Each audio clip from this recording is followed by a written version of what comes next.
गांव के जिस स्कूल में पहली से 12वीं तक पढ़ाई की, उसी स्कूल में जज बनकर वर्षा देवी का मुख्य अतिथि के रूप में पहुंचने पर जोरदार स्वागत हुआ। वाकई में किसी भी शिक्षण संस्थान के लिए इससे बड़ी कोई उपलब्धि नहीं हो सकती जब उसका कोई विद्यार्थी ऐसा मुकाम हासिल करता है। इस अवसर पर हमने भी the Yamuna public senior secondary school Kalsora की छात्रा रही वर्षा देवी से बातचीत की और जाना कि उनकी कामयाबी का यह सफर कैसा रहा।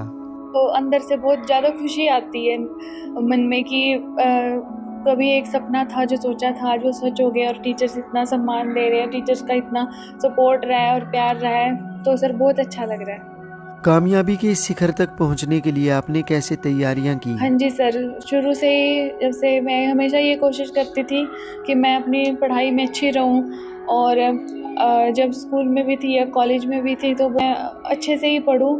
आपके हिसाब से सेल्फ स्टडी के साथ क्या ट्यूशन लेना ज़रूरी है? सर मेरे केस में सर मैंने दोनों का ही मिक्सचर इस्तेमाल किया था। सर मैं सेल्फ स्टडी भी करती थी और फिर थोड़ा ट्यूशन भी लेती थी, तो फिर सर मैंने दोनों का इस्तेमाल किया। युवा स्टूडेंट्स, खासकर लड़कियों के लिए जो कोई मैसेज आप देना चाहते हो? सर मैं यही मैसेज देना चाहूँगी सभी लड़कियों को और सभी युवाओं को कि हमेशा जो है अपने लक्ष्य की तरफ ध्यान केंद्रित करना चाहिए और इधर उधर हमें भटकना नहीं चाहिए और अब हमेशा हार्ड वर्क करो और हर रोज़ हमें काम करना चाहिए, चाहे हम कितने भी बीमार हों या कोई भी प्रॉब्लम आए तो उससे डरना नहीं चाहिए और हमेशा अपने लक्ष्य की तरफ ध्यान रखना चाहिए। अच्छा, उन पलों में आपने कैसा महसूस किया जब आपको पहली बार पता चला कि आपका सिलेक्शन हो गया है, आपका एग्ज़ाम क्लियर हो गया है? सर उस टाइम तो सर आंखों में से आंसू आ गए थे सबके। मेरी मम्मी भी रो रही थी, मेरी बहन भी, मेरा भाई भी, सब रो रहे थे सर, और वो बहुत खुशी के आंसू थे और वो पल जो मैं कभी नहीं भूल सकती अपनी लाइफ में, क्योंकि सर ऐसा पल एक ही बार आता है लाइफ में और वो उसका मुझे अभी तक याद है और हमेशा जीवन भर वो याद भी रहेगा। सबसे पहले तो मैं थैंक यू करना चाहूँगी आप सभी का, जो आपने मेरे लिए इतना अच्छा प्रोग्राम अरेंज किया, चेयरमैन सर का भी, प्रिंसिपल सर का और सभी टीचर्स का। तो मैंने तो शुरू से ही स्कूलिंग यहीं से की है।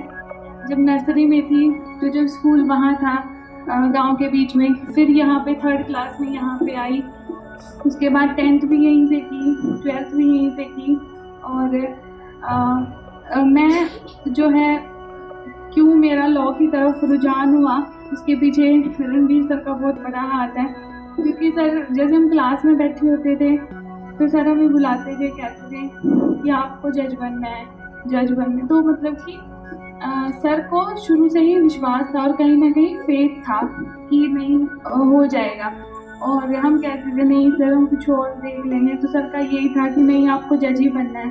तो सबसे पहले तो सर का बहुत बहुत थैंक यू कि उन्होंने जो लॉ की तरफ एक इंटरेस्ट मेरा डेवलप किया।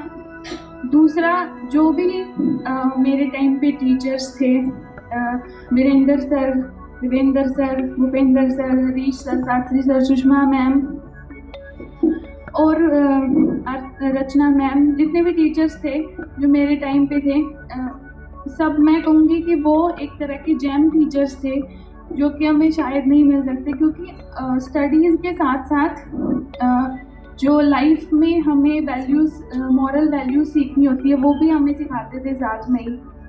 तो उनका भी बहुत बहुत योगदान रहा है और मैं तो सब बच्चों से यही कहूँगी कि अपनी टीचर्स की रिस्पेक्ट करनी चाहिए और जो वो क्लास में सिखाते हैं अपार्ट फ्रॉम स्टडीज़, जो भी वो मॉरल वैल्यू सिखाते हैं, हमें लाइफ की बातें बताते हैं, उनको हमें ध्यान से सुनना चाहिए, क्योंकि वो कहीं ना कहीं हमारे काम आती ज़रूर है आगे जाके। तो अपने टीचर्स की रिस्पेक्ट करनी चाहिए सबको और उसके साथ सभी को थोड़ा अपनी स्टडीज़ को लेके सीरियस भी होना चाहिए।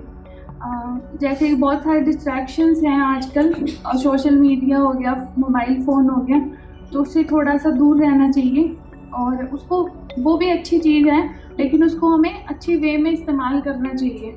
मेरे पास भी फ़ोन था, मैं भी इंटरनेट का यूज़ करती थी, लेकिन उसको अच्छी तरह से यूज़ करती थी और अपने आप को कंट्रोल करना चाहिए कि हम इधर उधर डिस्ट्रैक्ट ना हो। जो अगर आजकल सोशल मीडिया की वेबसाइट्स वगैरह हैं तो उस पर हमें इतना ज़्यादा ध्यान नहीं देना चाहिए और अपनी स्टडीज़ पे ही फोकस करना चाहिए।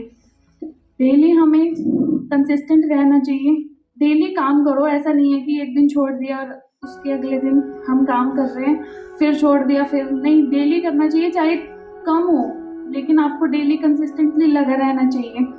अपना जो भी आपका शेड्यूल है, जैसे भी करना है, तो उसको पहले तो लिख लो कि हमने एक दिन में क्या करना है। उसके बाद पूरी कोशिश करो कि उस दिन में आपका वो टारगेट अचीव हो जाए। 100% नहीं तो कम से कम 90%, 80%, 70% इतना तो अचीव होना ही चाहिए।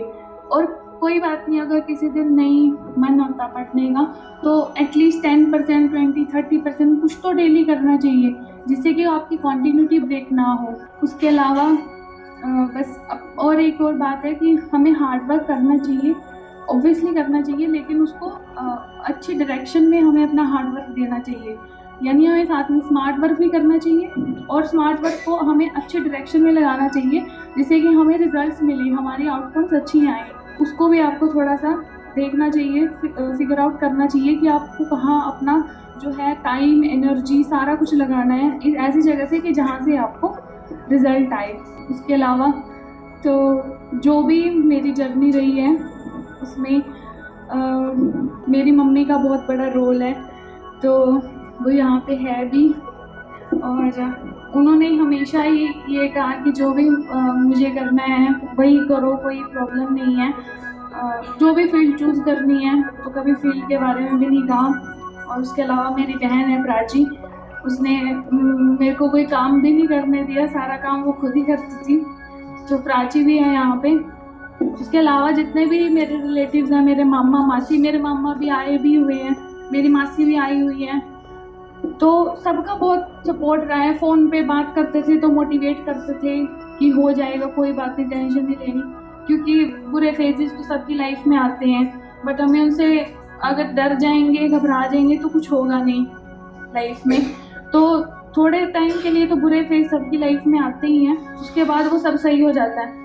तो और बुरे लोगों पे ध्यान ना दो, आपकी लाइफ में बहुत अच्छे लोग भी होंगे जो आपको हमेशा मोटिवेट करते हैं, आपके साथ हमेशा खड़े हैं। उनकी बात मानो और उनके नक्शे कदमों पर ही चलना चाहिए, जो अच्छे लोग हैं। और जो बुरे लोग हैं उनको इग्नोर करना चाहिए, क्योंकि इससे हमारे माइंड में नेगेटिविटी आती है और हम अपने गोल से डिस्ट्रैक्ट हो जाते हैं अगर हम जो नेगेटिव लोग हैं उनकी बातें सुनते हैं। तो मुझे भी बहुत सारा मेरी फील्ड को लेके कहा गया कि why you are doing LLB, और LLB तो सब ऐसे ही करते हैं, जिसके पास कोई ऑप्शन नहीं होता वो LLB करता है लास्ट में।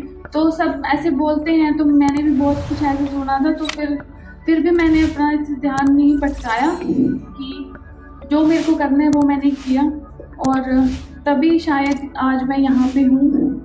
और अभी तो प्रोसेस ख़त्म नहीं हुई है, जो लर्निंग प्रोसेस होती है एक जज की, वो हमेशा रहती है थ्रू आउट द लाइफ।